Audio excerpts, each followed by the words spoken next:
So we're sitting in Teavana. This is the first tea bar that Starbucks, a coffee company, is opening. What should we read from this move for Starbucks?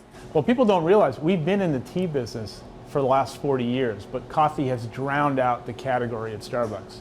The tea category is twice the size of coffee globally. It's a $90 billion category. What does that mean? More people want it? More people are drinking tea and more people are familiar with tea all over the world than they are with coffee. We think there's a unique opportunity to reinvent tea in the same context the way we reinvented coffee. And the store you're sitting in today is a shrine to tea. And the analog here is we built an espresso bar for coffee, theater romance of coffee, customization. We're going to do the same thing for tea.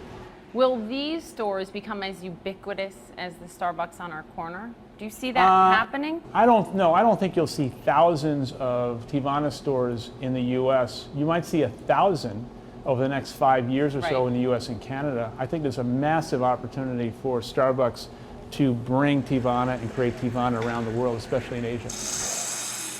It all makes me think, how elastic is this brand? How far can you go without making a misstep? Because if you look at the expansion, the rapid expansion in the mid-2000s, you admitted it yourself, we were doing too many different things.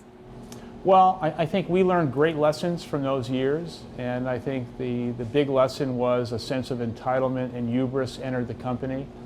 The company is as successful as we've been the last 2 years, has never been more disciplined, more humble, and we're not making those mistakes again.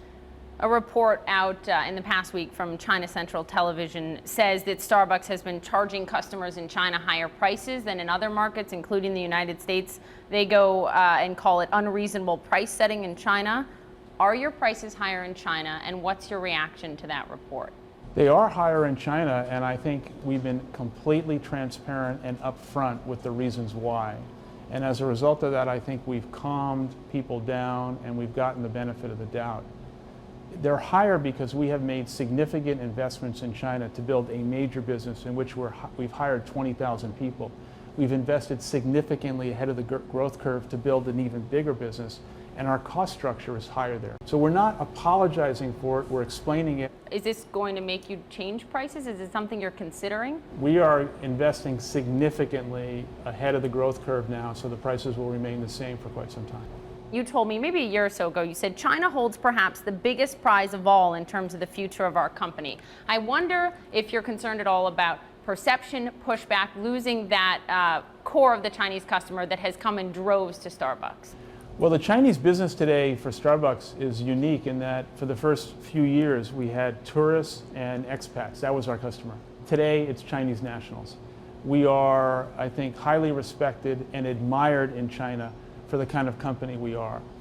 We are still bullish on China. I think at times there is navigational issues that you got to work through, but we are committed to building a major business in China, and this is just one issue that we will overcome.